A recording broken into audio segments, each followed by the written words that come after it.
20회가 넘은 지금도 그때 일을 생각하면 가슴이 먹먹해집니다. 12살 겨울이었습니다. 제 인생이 송두리째 바뀐 그 겨울 말입니다. 그해 12월, 저는 겨울방학이 되자 아빠에게 졸랐습니다. 어디든 좋으니 가족끼리 여행을 가고 싶다고요. 아빠, 겨울방학인데 어디 놀러 가요. 친구들은 다 간대요. 우리 딸 어디 가고 싶은데? 스키장이요. 스키도 타고 놀이기구도 탈 수 있대요. 좋지. 그럼 이번 주말에 다녀오자. 엄마는 처음엔 조금 망설였습니다. 가게는 어쩌고요. 갑자기 여행이라니. 하루 좀 쉬어도 괜찮잖아. 지영이도 방학인데 가족끼리 추억 한번 쌓자고. 그렇게 저희는 스키장으로 2박 3일 가족여행을 떠났습니다. 여행은 정말 즐거웠습니다. 엄마는 밝게 웃으셨고 아빠는 평소보다 훨씬 다정하셨어요. 선물도 많이 사주셨죠. 그렇게 저희 가족은 정말 즐겁고 따뜻한 시간을 보냈습니다. 그리고 여행에서 돌아오는 길에 엄마가 제 손을 꼭 잡고 말씀하셨어요. 지영아, 엄마가 우리 지영이 정말 많이 사랑하는 거 알지? 알죠. 근데 엄마도 참, 갑자기 왜 그러세요? 부끄럽게. 우리 지영이가 너무 예뻐서 그래. 가게를 여러 날 비울 수 없어서 밤늦게 집으로 돌아오는 길. 도로는 한산했고 아빠가 운전대를 잡고 계셨습니다. 저는 너무 열심히 논 탓에 피곤해서 엄마 무릎에 머리를 기대서 졸고 있었죠. 그때 갑자기 뒤에서 달려오던 트럭이 저희 차를 들이받았습니다. 차는 도로 밖으로 밀려나 언덕 아래로 굴러떨어졌습니다. 굴러떨어지는 차 안에서 놀라 비명을 지르는 저를 엄마가 꼭 안아주셨습니다. 그렇게 온몸으로 저를 감싸 안고서 제 귀에 대고 말씀하셨습니다. 지영아, 괜찮아. 엄마가 있어. 그게 엄마가 제게 하신 마지막 말이었습니다. 정신을 잃었다가 눈을 떴을 때 희미한 형광등 불빛이 천장을 물들이고 있었습니다. 몸 이것저것이 욱신거렸지만 그보다 먼저 떠오른 건 엄마의 목소리였습니다. 지영아, 괜찮아. 엄마가 있어. 그 말이 아직도 귓가에 또렷하게 맴돌고 있었죠. 눈을 뜨자 곁에 있던 사람들의 움직임이 분주하게 느껴졌습니다. 의사가 다가와 조심스럽게 제 상태를 확인했습니다. 다행히 큰 부상은 없어요. 며칠만 지나면 스스로 움직일 수 있을 겁니다. 어머님이 온몸으로 안아주고 계셔서 충격이 아이한테 거의 전달되지 않았더라고요. 그 말을 듣는 순간 저는 얼른 물었습니다. 그럼 엄마랑 아빠는요? 어디 계세요? 저 아빠랑 엄마 보고 싶어요. 하지만 의사는 제 눈을 피한 채 아무런 대답도 하지 않았습니다. 잠시 침묵이 흘렀고 고모는 입술을 꼭 깨물더니 결국 흐르던 눈물을 참지 못한 채 제 곁으로 다가왔습니다. 떨리는 손으로 제 손을 꼭 잡고는 마침내 터뜨리듯 말했습니다. 지영아, 우리 지영이 어떡해. 오빠랑 언니는 어린 너를 두고 어떻게 눈을 감았을까? 지영아, 엄마랑 아빠가 그날 너 구하려고 정말 끝까지 너만 지키셨단다. 처음엔 고모가 무슨 말씀을 하시는 건지 그 말이 무슨 뜻인지 이해되지 않았습니다. 단어들이 엉켜 마치 낯선 소음처럼 머릿속을 둔탁하게 때릴 뿐이었어요. 그럴 리 없어요. 아니에요. 엄마가 저한테 그랬어요. 괜찮다고. 엄마가 있으니 괜찮다고 하면서 꼭 안아주셨단 말이에요. 거짓말하지 마요. 엄마 아빠 어딨어요? 지금 당장 보러 갈 거예요. 제 울부짖음에 고모는 끝내 울음을 멈추지 못했습니다. 그 순간 저는 병실 침대 위에서 꿈을 꾸고 있는 것만 같았습니다. 모든 것이 너무 조용해서 오히려 귀가 먹먹할 지경이었죠. 그날 이후 저는 오랫동안 거짓말 같은 현실에서 깨어나지 못했습니다. 온몸으로 저를 감싸놨던 엄마의 따뜻한 품, 뒤돌아보며 마지막까지 미소 지어주었던 아빠의 눈빛이 매일 밤 꿈속에서 저를 찾아왔습니다. 그리고 그제야 저는 정말로 이 세상에 혼자 남았다는 걸 알았습니다. 저는 그렇게 12살의 상주가 되었습니다. 장례식장은 숨소리조차 무겁게 내려앉은 듯 고요했습니다. 짙은 향냄새가 코를 찌르고 바닥만 바라보는 사람들의 눈엔 눈물이 고여 있었습니다. 검은 옷, 하얀 국화, 저를 향한 조심스러운 시선들. 하지만 제 눈에는 아무것도 또렷하게 들어오지 않았습니다. 사람들은 말을 아꼈고 어떤 이들은 안쓰러운 눈빛으로 저를 바라보았습니다. 어린 게 뭘 알겠어 하는 연민과 저걸 어쩌면 좋나 하는 안타까움이 뒤섞인 얼굴들 사이에서 고모가 제 어깨를 감싸 안았습니다. 지영아 괜찮아. 고모가 있잖아. 이제부터는 고모가 네 편이야. 저는 조용히 고개를 끄덕였지만 입을 열 수는 없었습니다. 말을 하면 눈물이 터질 것 같았고 눈물을 흘리면 정말로 모든 게 끝났다고 인정하게 될 것 같았으니까요. 그때 문상객들 사이로 엄마의 웃는 얼굴이 아른거렸습니다. 여행 마지막 날 저를 꼭 안아주던 그 따뜻한 품이 떠올랐습니다. 그리고 그 옆에서 장난기 가득한 얼굴로 웃던 아빠. 그 모든 장면이 뿌옇게 몽롱하게 머릿속을 맴돌았습니다. 이건 꿈일 거야. 이제 곧 깨어나겠지. 수없이 되뇌었지만 냉정한 향냄새는 잔인하게도 현실임을 알리고 있었습니다. 내가 그날 놀러 가자고만 하지 않았더라면, 겨울방학이니까 여행 가자고, 친구들도 다 간다고 떼를 쓰지 않았더라면, 그러면 아빠는 운전하지 않았을 테고, 엄마도 나를 안고 있지 않았을 테고, 그 트럭은 그냥 지나쳤을 수도 있었을 텐데. 그때부터 모든 게 제 탓처럼 느껴졌습니다. 장례식장 한쪽에 놓인 엄마와 아빠의 영정사진을 바라보며 저는 속으로 수백 번도 넘게 되뇌었습니다. 죄송해요. 엄마 아빠 미안해요. 12살의 저는 어른도 아니고 아이도 아닌 채 세상의 중심이 무너지는 것을 바라보고 있었습니다. 그리고 그날 저는 어린아이의 눈으로 인생의 가장 잔인한 작별을 배웠습니다. 장례식이 끝난 후 저는 고모의 단칸방에서 살기 시작했습니다. 고모는 엄마와 초등학교부터 고등학교까지 함께 다닌 오랜 친구이자 동창이셨습니다. 부모님이 처음 만나게 된 것도 사실 고모 덕분이었다고 들었습니다. 엄마가 고모네 집에 자주 놀러 가던 중 고모의 오빠였던 아빠를 만나게 된 거였죠. 그런 깊은 인연이 있었기에 고모는 저를 외면할 수 없었을 겁니다. 자연스럽게 부모님의 장례가 끝난 뒤 저는 고모 집으로 가게 되었습니다. 하지만 고모부와 저보다 3살 많은 사촌 오빠에게는 그렇잖아도 좁은 단칸방에 갑자기 늘어난 식구가 그리 반가울 리 없었습니다.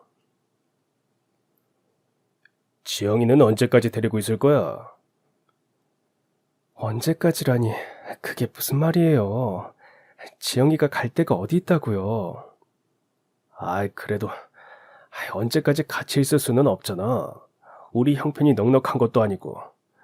그리고 수철이 나이도 있는데 언제까지 애들 둘을 한 방에 재우냐고. 다른 친척은 없어? 우리 친척 없는 거 당신도 알잖아요. 지영이한테 남은 사람 나뿐이에요.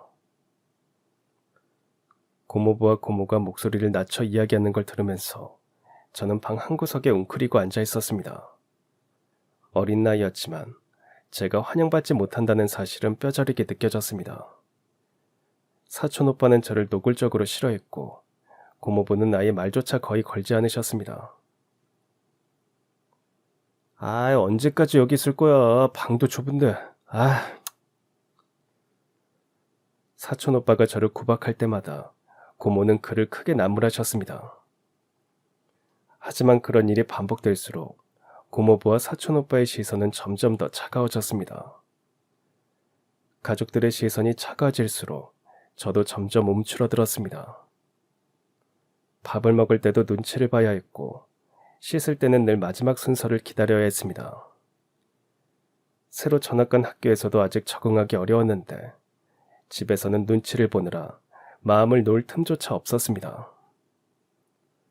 그렇게 시간이 흘러 어느덧 석 달쯤 지났을 무렵이었습니다. 3월 중순의 어느 날 고모가 조용히 저를 불렀습니다. 현관문을 열자 낯선 할머니 한 분이 서 계셨습니다. 처음 뵙는 그 모습은 제게 적지 않은 충격이었습니다. 낡아 헤어진 옷차림, 정돈되지 않은 머리카락, 깊게 베인 주름투성이 얼굴과 손등엔 오래 묵은 때가 묻어 있었습니다. 그 모습은 왠지 모르게 무서웠고 동시에 슬퍼 보이기도 했습니다. 그 노인은 아무 말 없이 제 얼굴을 가만히 바라보기만 했습니다. 그 시선이 너무도 강렬해서 저는 순간적으로 고모 뒤로 숨고 싶어졌습니다. 지영아, 이분을 따라가렴.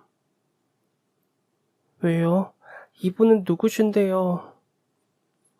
이유는 묻지 말고 그냥 따라가. 부탁이야. 고모, 설마 저 버리시는 거예요?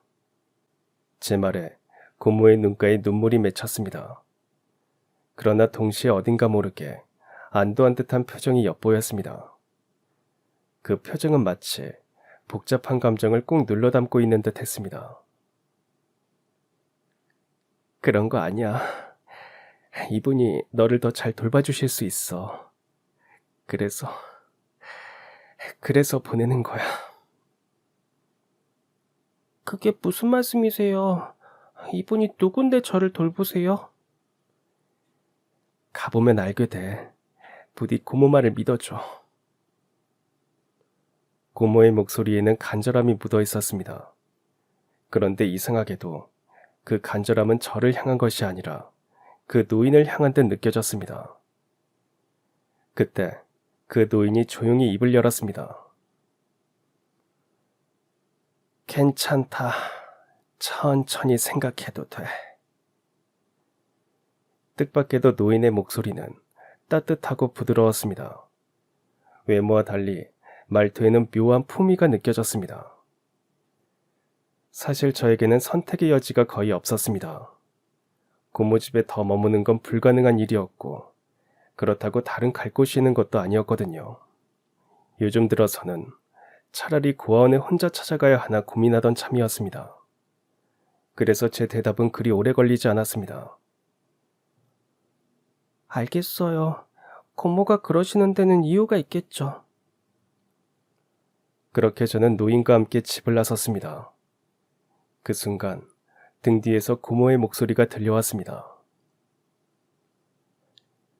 지영아, 너희 엄마는 정말 좋은 사람이었어. 그걸 꼭 기억해. 갑작스러운 말에 저는 잠시 멈칫했습니다. 왜 하필 지금 갑자기 엄마 이야기를 꺼내시는 걸까? 그 이유를 그때 저는 아직 알 수가 없었습니다. 노인을 따라 집을 나설 때 저는 고모의 당부를 다시 떠올렸습니다. 엄마가 좋은 사람이라는 걸 잊지 말라는 그 말이 자꾸 마음에 걸렸습니다. 묻고 싶은 게 많았고 그와 비례해 불안함은 더 커졌습니다. 그래서 조심스레 입을 열었습니다. 저희는 어디로 가는 거예요? 우리 집 가보면 알게 될 거야.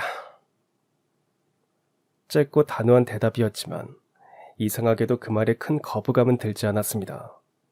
뭔가 설명할 수 없는 믿음 같은 것이 느껴졌습니다. 차는 도심을 벗어나 한적한 교회로 향했습니다. 창밖 풍경은 점점 건물 대신 나무와 논밭으로 바뀌었고 어느새 아파트도 사람도 거의 보이지 않았습니다. 그렇게 30분쯤 달렸을까요? 차는 큰 철문 앞에서 멈춰 섰습니다. 회색의 묵직한 철문이 천천히 열리자 그 너머로 정성스럽게 가꿔진 넓은 정원이 펼쳐졌습니다. 그리고 그 정원 끝에는 고풍스러운 3층짜리 저택 한 채가 우뚝 서 있었습니다. 건물 외관은 다소 낡아 보였지만 정원 곳곳에 놓인 조각상과 꽃길, 가지런히 다듬어진 나무들이 이곳이 단순한 집이 아님을 말해주고 있었습니다. 차에서 내리자 누군가가 정문 앞으로 다가왔습니다. 중년의 남자, 정장을 단정하게 차려입은 관리인이었습니다. 회장님, 다녀오셨습니까? 저는 그 말을 듣고 순간 멈칫했습니다. 제가 놀란 얼굴로 돌아보자 지금까지 함께 온 그 할머니는 조용히 대답하셨습니다. 여기가 우리 집이고 내가 이 집의 주인이야.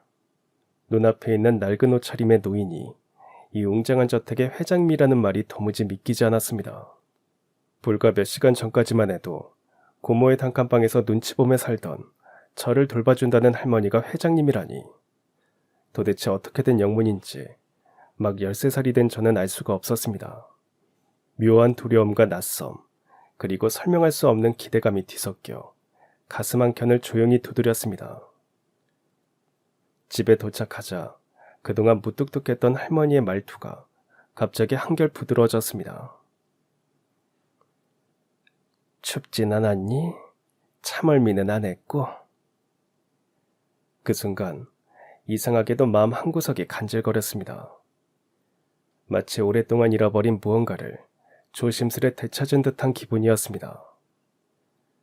집 안으로 들어서자 저는 또 한 번 놀라지 않을 수 없었습니다.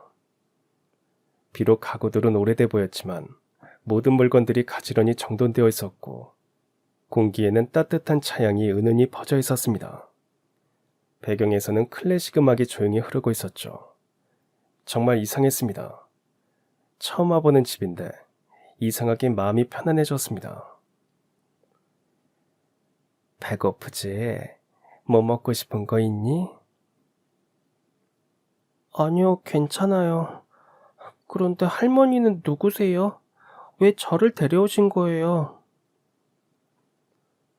할머니는 한동안 말이 없으셨습니다. 저를 똑바로 바라보시더니 소파를 가리키며 조용히 말씀하셨습니다. 잠깐 여기 좀 앉자. 오래 서 있었더니 힘이 드는구나. 앉아서 얘기해 줄게. 저는 살짝 긴장한 채 그녀의 맞은편에 앉았습니다. 할머니는 두 손을 무릎 위에 얹은 채 한참을 망설이듯 말없이 앉아 계셨습니다. 숨을 고르는 모습이 어쩐지 낯설고 한편으론 슬퍼 보였습니다. 그리고 마침내 작은 목소리로 조심스럽게 말문을 여셨습니다. 나는 네 외할머니란다. 그 말이 떨어진 순간 시간이 잠시 멈춘 것 같았습니다. 저는 아무 말도 할 수 없었습니다. 그저 멍하니 할머니 얼굴을 바라볼 뿐이었죠. 처음 듣는 이야기였습니다. 엄마에게서 외가 이야기는 단 한 번도 들어본 적이 없었거든요. 자세한 말은 없었지만 엄마가 고아원에서 자랐다는 건 알고 있었습니다. 거짓말이에요. 엄마는 부모님이 안 계시다고 했어요. 그러자 노인은 조용히 고개를 끄덕였습니다. 그리고 천천히 입을 열었습니다. 그래, 그랬을 거야. 그럴 수밖에 없었어. 내가 네 엄마를 버렸거든. 그 말과 함께 긴 이야기가 시작되었습니다. 외할머니는 젊은 시절 불행한 결혼 생활을 했다고 하셨습니다. 외할아버지는 술만 마시면 폭력을 휘둘렀고 그 속에서 외할머니는 매일 밤 공포에 떨며 잠을 청해야 했다고 합니다. 네 엄마 가졌을 때도 마찬가지였어. 아니, 오히려 더 심해졌지. 패를 맞은 적도 있었어. 그 인간한테 나는 사람이 아니라 그냥 분풀이 대상이었지. 그럼 왜 계속 같이 사셨어요? 그땐 나도 바보였지. 그냥 참고 살면 언젠가는 나아질 거라 믿었어. 그리고 아이도 있었고, 혼자 벌어서 그 애를 키울 자신도 없었고. 외할머니의 목소리가 미세하게 떨렸습니다. 잠시 눈을 감고 한참을 말없이 계셨습니다. 그러다 깊게 숨을 들이쉬고 다시 입을 열었습니다. 그날도 술 먹고 와서 또 때리더라고. 근데 그날은 느낌이 달랐어. 이번엔 정말 죽겠다 싶더라고.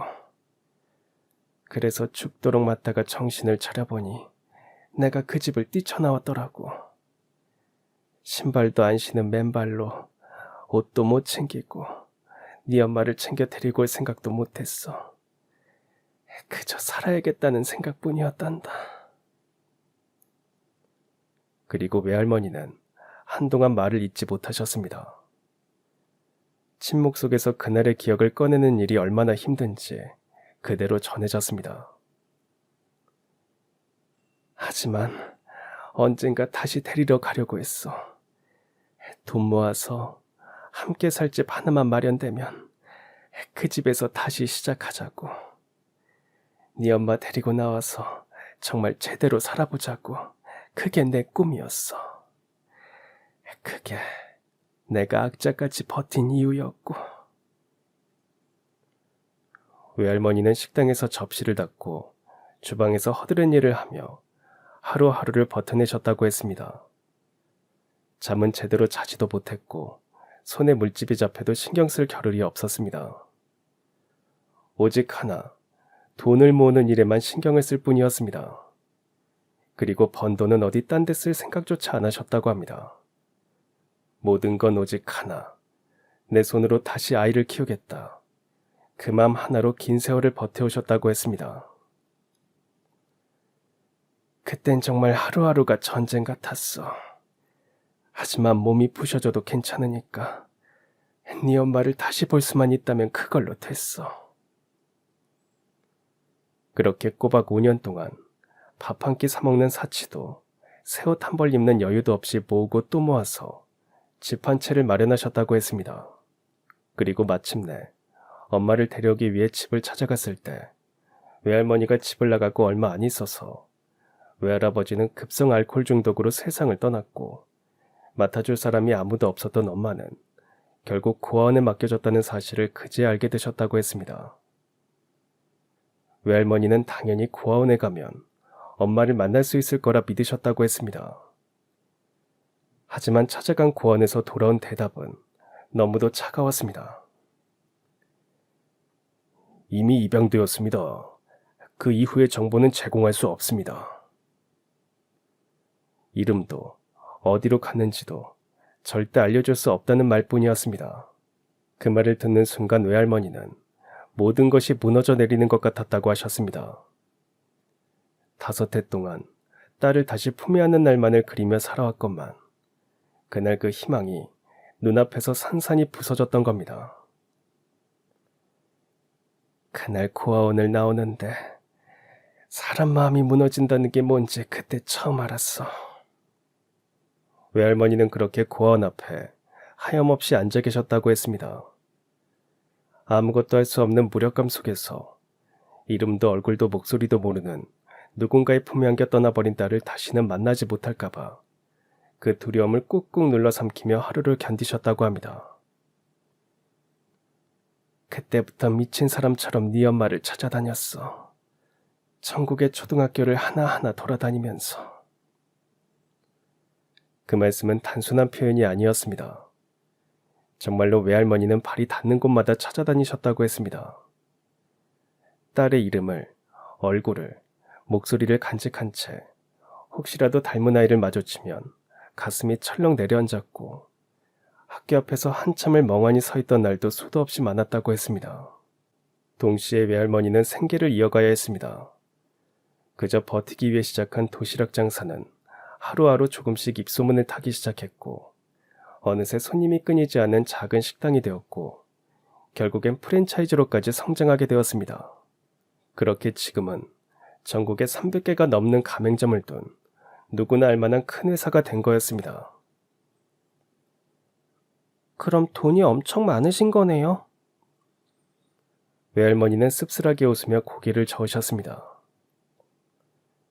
돈이 뭐가 중요하니? 소중한 딸을 잃었는데. 그 한마디로 그 긴 세월의 결핍이 무엇을 말해주는지 알 수 있었습니다. 사업은 번창했지만 딸을 찾는 일만큼은 세상 누구도 어떤 돈도 도와주지 못했습니다. 수십 년이 흘렀습니다. 세상은 바뀌었고 외할머니는 회장이라는 이름을 얻었지만 그 마음 한편엔 늘 엄마가 남아 있었습니다. 그래도 외할머니는 단 한 번도 포기하지 않으셨다고 했습니다. 그저 마음속 깊은 곳에 간절한 소망 하나를 품고 조용히 묵묵히 시간을 견뎌내셨다고요. 언젠가는 꼭 다시 만날 수 있을 거라고 믿었어. 그 믿음 하나로 나는 매일을 살았단다. 그러던 어느 날 기적처럼 할머니는 엄마를 찾게 되었습니다. 그 소식을 들었을 때 심장이 멎는 줄 알았어. 다 끝났다고 믿었던 세상에서 기적처럼 너희 엄마가 다시 내 앞에 나타났지. 그날 외할머니는 수십 년 전 고아원 앞에서 주저앉아 울던 그 자리에서 비로소 다시 숨을 쉴 수 있었다고 말했습니다. 네 엄마가 결혼해서 딸을 낳았다는 걸 알았어. 그게 바로 너야.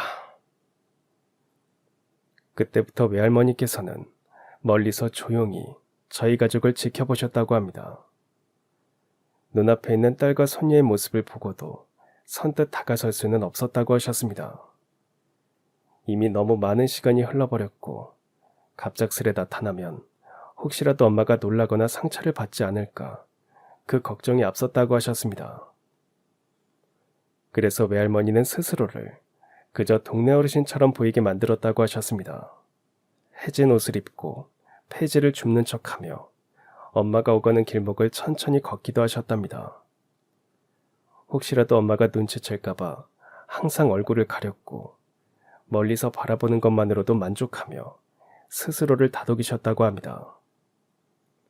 그렇게 매일같이 사랑하는 딸이 웃고 말하고 살아가는 모습을 멀리서 바라보며 그리움을 삼키는 하루하루가 이어졌습니다. 그러던 어느 날 엄마가 다가와 말을 건넸다고 합니다. 그러면서 따뜻한 음료를 건넸고 또 다른 날에는 이거 드셔보세요. 저희 가게에서 만든 건데 맛있어요.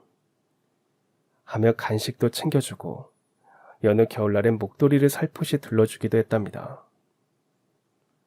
이렇게 춥게 다니시다가 감기 걸리세요. 감기 걸리시면 안 되니까 목은 꼭 따뜻하게 하고 다니셔야 해요. 그날 외할머니는 그 손길의 온기를 잊을 수 없다고 하셨습니다. 목소리 하나, 따뜻한 손 하나, 그 작은 순간들이 외할머니에게는 세상 그 무엇보다 큰 위로였습니다. 그 따뜻한 눈빛과 다정한 말 한마디로 그날 하루는 울지 않고 잠들 수 있었고 짧은 만남이었지만 외할머니에겐 살아갈 이유가 되었습니다. 그러던 중 올해 들어 외할머니는 엄마의 태도가 어딘가 달라졌다고 느끼셨습니다. 가끔씩 슬픈 눈으로 바라보기도 했고 스치듯 건네는 말들 속에는 묘한 결심 같은 게 느껴졌다고 하셨습니다. 그러다 부모님이 돌아가신 이후에서야 외할머니는 고모를 통해 믿기 힘든 이야기를 전해 들으셨습니다. 네 엄마가 알고 있었다는구나. 내가 자기 엄마라는 걸. 예전부터 알고 있었는데 그동안 계속 모른 척 했던 거였어. 고모가 들려준 이야기는 외할머니의 가슴을 세차게 울리는 이야기들이었습니다. 엄마는 폐지를 줍던 그 할머니, 겨울이면 목도리 하나에도 눈시울을 붉히던 그분이 자신을 낳아준 친엄마라는 걸 이미 오래전부터 알고 있었다고 합니다. 하지만 안다고 해서 그 자리에서 곧장 엄마라고 부를 수는 없었습니다. 어릴 적 상처, 그리고 혼란스럽고 아픈 기억들이 엄마의 마음을 쉽게 움직이지 못하게 했던 것이죠. 그래서 엄마는 일부러 모르는 척 아무런 감정도 없는 듯 거리감을 유지하며 지냈다고 합니다. 그건 스스로를 보호하려는 방어였고 그 안에는 두려움과 혼란, 그리고 가슴 깊은 그리움이 함께 얽혀 있었습니다. 그럼에도 불구하고 마음은 몸을 완전히 속일 수는 없었습니다. 차가운 겨울날, 목이 시려 보이는 할머니를 그냥 지나칠 수 없었고, 무더운 여름날, 땀에 젖은 모습을 보면 모른 척 할 수 없어 간식을 챙겨드렸다고 했습니다. 머리로는 외면하려 애썼지만 가슴 어딘가에 남아있던 끈이 자꾸만 흔들린 것이겠죠. 시간이 흐르면서 엄마의 마음도 서서히 열리기 시작했습니다. 그리고 결국 결심하게 되었습니다. 이제는 받아들이고 싶어. 도망치지 않고 마주하고 싶어. 엄마 손을 꼭 잡고 그동안 가슴속에만 삼켰던 그 말을 엄마라고 다시 불러보고 싶어. 그 이야기는 엄마가 어제 고모에게만 털어놓았다고 합니다. 그리고 이번 가족여행이 끝나면 연말이 되기 전에 꼭 외할머니를 찾아가겠다고 다짐했답니다. 하지만 그 약속은 끝내 지켜지지 못했습니다. 가족여행을 마치고 돌아오던 그날 밤 모든 것이 멈춰버렸습니다. 단 한순간의 사고로 세 사람의 운명은 서로 어긋나 버리고 말았습니다. 엄마는 마침내 마음을 열고 다시 시작할 준비를 마쳤고, 외할머니는 평생을 기다려온 단 한 번의 기회를 드디어 눈앞에 두고 계셨는데, 하지만 그 운명적인 만남은 단 하루, 아니 불과 몇 시간 차이로 영영 이루어질 수 없는 일이 되고 말았습니다. 그 사실을 누구보다 잘 알고 있었던 고모는 한동안 아무 말도 하지 못한 채 모든 진실을 마음 깊숙이 간직하고 있었습니다. 하지만 병원에 누워있는 저를 보며, 그리고 고모네 단칸방에서 눈치 보며 지내는 제 모습을 지켜보면서 결심하게 되었다고 합니다. 고모는 결국 외할머니를 찾아가 엄마가 생전에 털어놓았던 진심, 말하지 못하고 숨겨왔던 마음속 이야기를 하나하나 전해드렸습니다. 외할머니는 그 모든 이야기를 말없이 들으셨다고 합니다. 눈물도 말 한마디도 없이 그저 두 손을 꼭 모은 채 가만히 앉아 계셨다고 했습니다. 모든 게 꿈 같고 믿기지 않는 이야기처럼 느껴졌다고 하셨습니다. 세상의 모든 시간을 견디며 한 사람을 기다려왔는데 그토록 애타게 바라던 딸과의 만남이 단 몇 시간 차이로 무너져 버렸다는 사실은 외할머니의 마음을 조용히 그러나 철저하게 무너뜨렸습니다. 그리고는 한참을 그렇게 계시다가 한마디 하셨다는군요. 지영이, 내 손녀딸은 지금 어디 있나요? 평생 소원이었던 잃어버린 딸과의 엄마로서의 만남은 끝내 이루어지지 않았지만 그 딸이 남기고 간 소중한 존재인 저를 그냥 둘 수 없으셨다고 하셨습니다. 내 딸을 잃었는데 그 손녀까지 잃을 수는 없었단다. 자신의 피부치가 좁은 단칸방에서 눈치를 보며 살아가고 있다는 사실은 외할머니에게 또 다른 상처로 다가왔다고 하셨습니다. 엄마에게 진실을 끝내 밝히지 못했던 것이 평생의 한으로 남았다는 외할머니는 저만큼은 어떤 일이 있어도 외면하지 않겠다고 결심하셨습니다. 그리고 고모와 함께 직접 고모네 집을 찾아오신 외할머니는 마침내 제 앞에 외할머니라는 이름으로 다시 나타나신 것이었습니다. 지영아, 네 엄마는 떠났지만 너라도 내 곁에 있어주면 좋겠구나. 그 말에 저는 머뭇거리며 조용히 물었습니다. 그런데 정말 제가 외할머니 손녀가 맞나요? 외할머니는 말없이 옆방으로 들어가 낡은 상자 하나를 꺼내오셨습니다. 그 안에는 오래된 흑백 사진들이 차곡차곡 들어있었고 사진 속에는 엄마의 어린 시절이 고스란히 담겨 있었습니다. 이거 봐. 네 엄마 어릴 적 사진이야. 너랑 참 많이 닮았지? 정말 그랬습니다. 사진 속 아이는 저와 너무도 닮아 있었습니다. 눈매, 코, 입매까지 거울을 보는 듯한 기분이 들 정도였습니다. 외할머니는 그 사진들 중 하나를 꺼내며 조심스럽게 말하셨습니다. 이건 네가 태어났을 때 사진이야. 살아있을 때 결국 한 번도 엄마라는 말을 듣지 못한 나를 위해 네 고모가 주더구나. 그 사진을 바라보는 순간 말로 설명할 수 없는 무언가가 제 가슴을 세게 두드렸습니다. 이제 더 이상 의심할 필요가 없었습니다. 외할머니는 정말 저를 오랫동안 지켜봐왔고 저는 그분의 딸이 남긴 유일한 가족이었습니다. 그럼 저는 이제 어떻게 되는 거예요? 잠시 머뭇거리던 외할머니는 늘 그렇듯 조심스럽지만 단호한 목소리로 말하셨습니다. 네가 원한다면 할머니랑 함께 살면 돼. 그게 싫다면 네가 편한 방법을 찾아보자. 뭘 선택하든 강요하고 싶진 않구나. 선택은 제게 주어졌습니다. 하지만 저는 이미 마음을 정하고 있었습니다.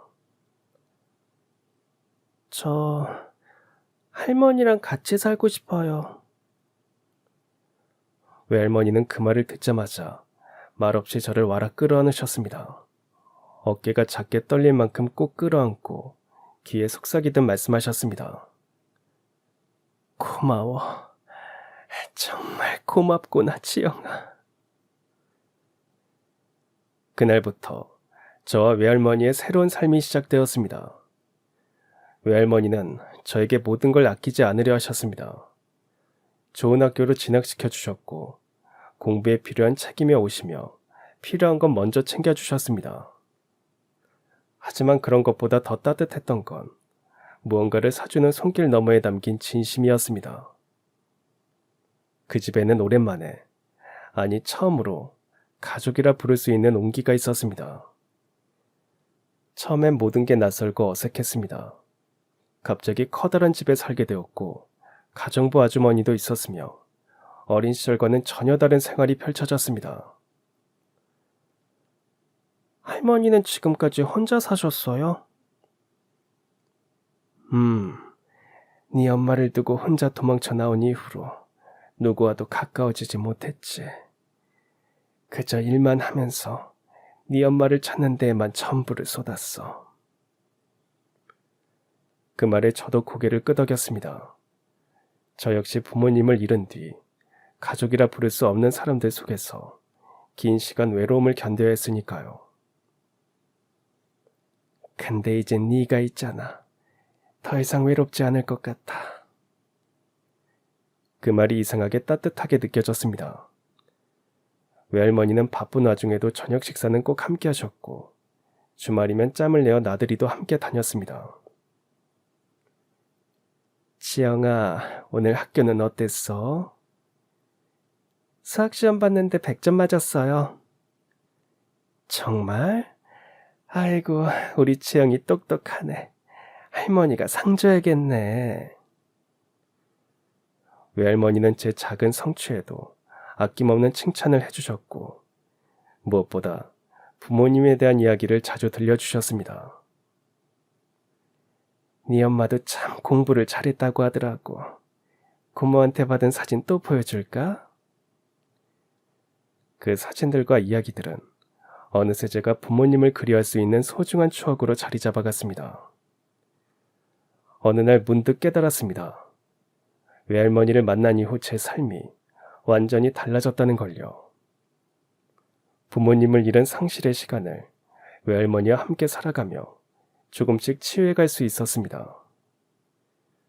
외할머니 역시 마찬가지였습니다. 오랜 세월 홀로 딸을 그리워하며 살아오신 분에게 저는 어쩌면 삶의 마지막 기회이자 삶의 의미가 되어드릴 수 있었던 것 같습니다. 그렇게 조금씩 일상에 적응해 가던 어느 날이었습니다. 언제나처럼 평범한 오후, 할머니와 정원에 앉아서 학교에서 있었던 일을 들려드릴 때였습니다. 집 앞에 어떤 남자가 찾아왔고 현관 너머에서 그 남자와 이야기를 나누던 외할머니는 갑자기 두 다리에 힘이 풀린 듯 그 자리에 그대로 주저앉으셨습니다. 저는 놀라 달려갔습니다. 무슨 일이냐고 묻기도 전에 남자 입에서 믿기 힘든 말이 흘러나왔습니다. 부모님의 뺑소니 사고가 우연이 아니라 계획된 범죄였다는 겁니다. 그 말을 듣는 순간 숨이 멎는 것 같았습니다. 더 놀라운 건 그 끔찍한 계획을 꾸민 사람이 외할머니 곁에서 오랫동안 함께 일해온, 제가 외할머니와 함께 살게 되면서 불편함 없이 살 수 있게 도와주신, 저에게도 한없이 친절했던 김비서 아저씨, 바로 외할머니 회사의 전무이사라는 사실이었습니다. 왜 이제야 이 진실이 밝혀진 걸까? 왜 지금이 돼서야 이런 말도 안 되는 이야기를 마주하게 된 걸까? 경찰이 돌아간 뒤 외할머니는 오랫동안 입을 떼지 못하셨습니다.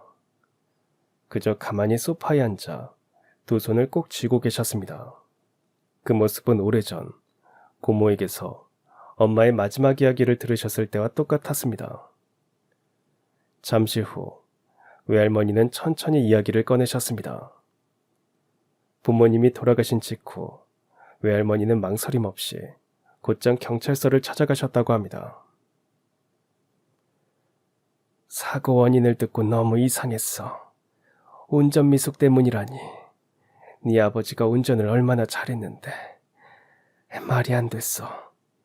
게다가 트럭이 그 시간에 거길 다니는 트럭이 아니었어.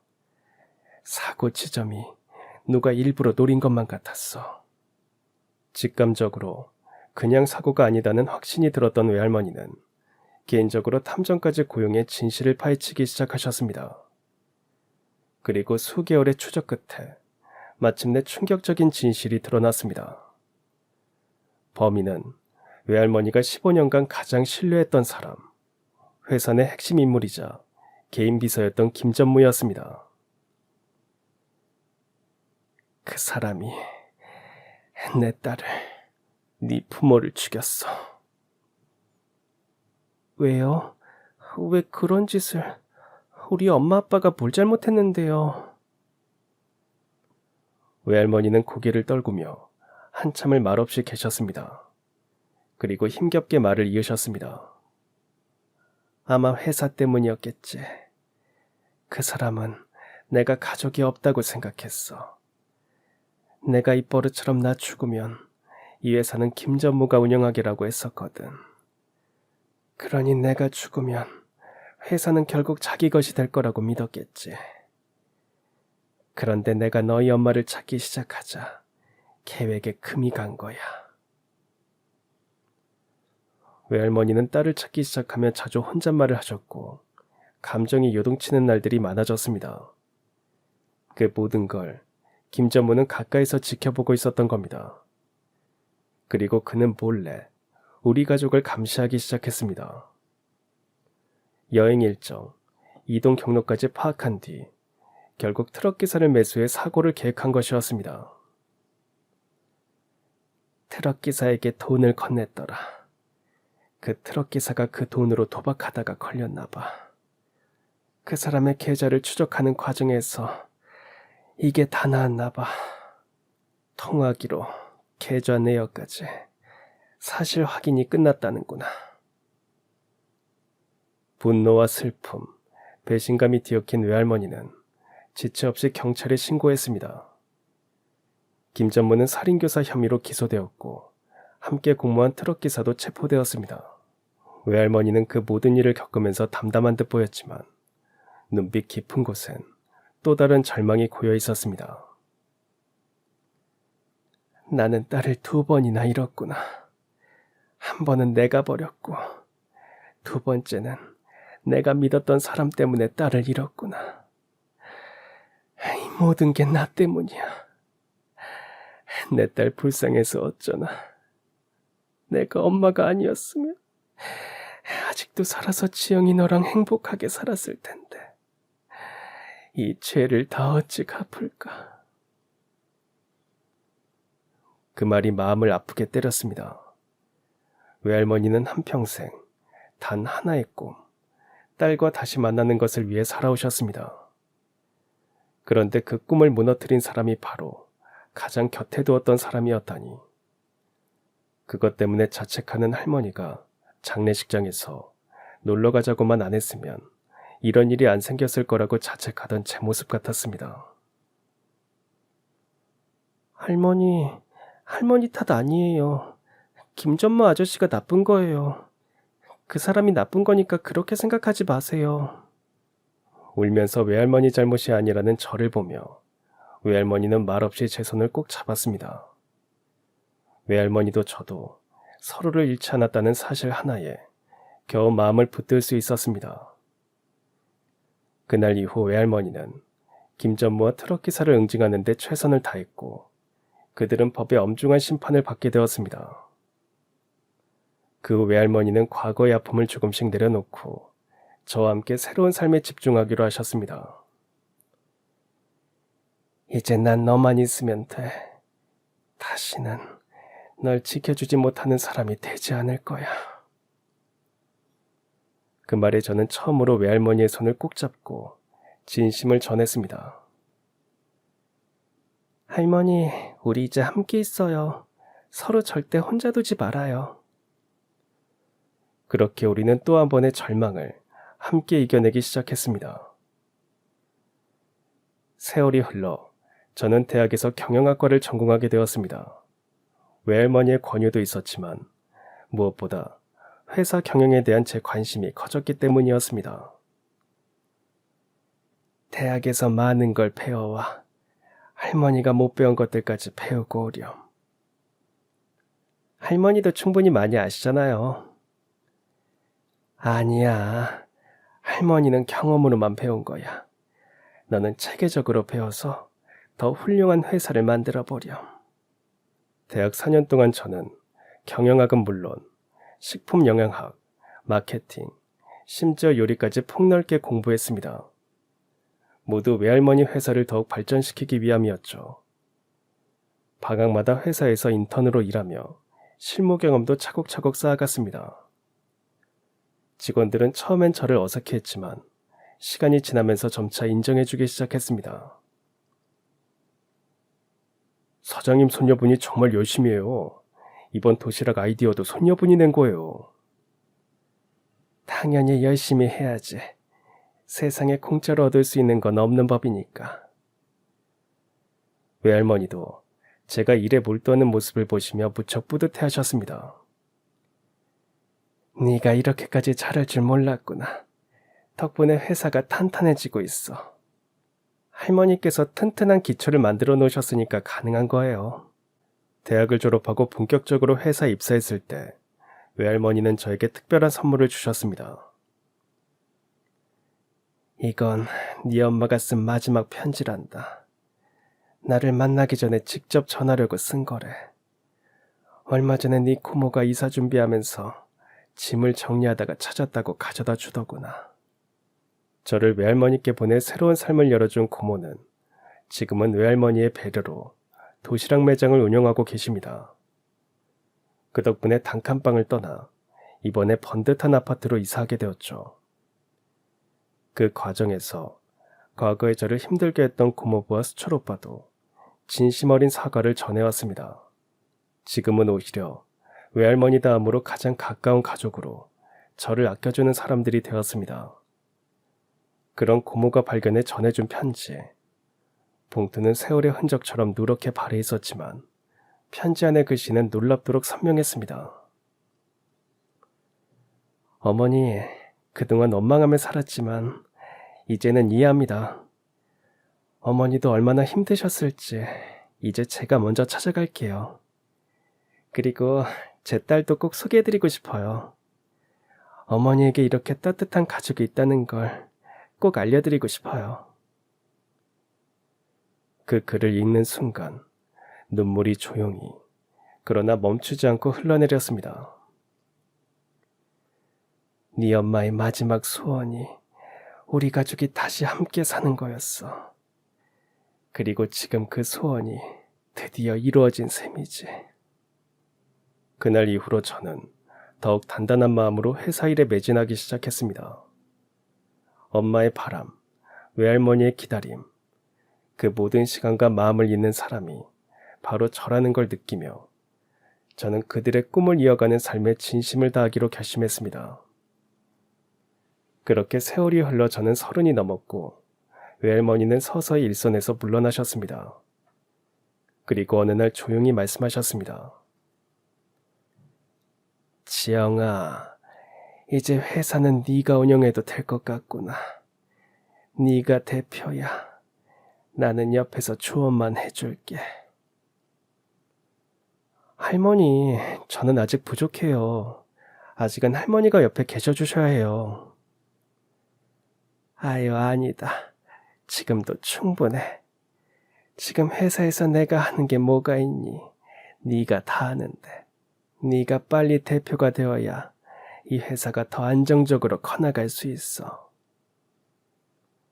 그렇게 저는 외할머니의 강력한 권유로 회사를 이어받았습니다. 처음엔 두려웠지만 외할머니의 믿음이 제게 힘이 되어 주었습니다. 지금 회사는 해외에도 진출하고 1000명이 넘는 직원들이 함께 일하고 있습니다. 하지만 여전히 저에게 가장 소중한 건 매일 저녁 외할머니와 함께하는 식사 시간입니다. 하루의 일상을 나누고 좋은 소식을 전해드릴 때마다 외할머니는 말없이 웃어주시곤 합니다. 우리가 하는 일이 사람들에게 도움이 된다는 걸 느낄 때 그게 가장 기쁜 일이야. 저도 그 말에 전적으로 공감합니다. 외할머니가 이룩한 이 회사는 단순한 도시락 회사가 아니었습니다. 누군가의 하루를 따뜻하게 만들어주는 일, 그게 저희가 하는 일이었습니다.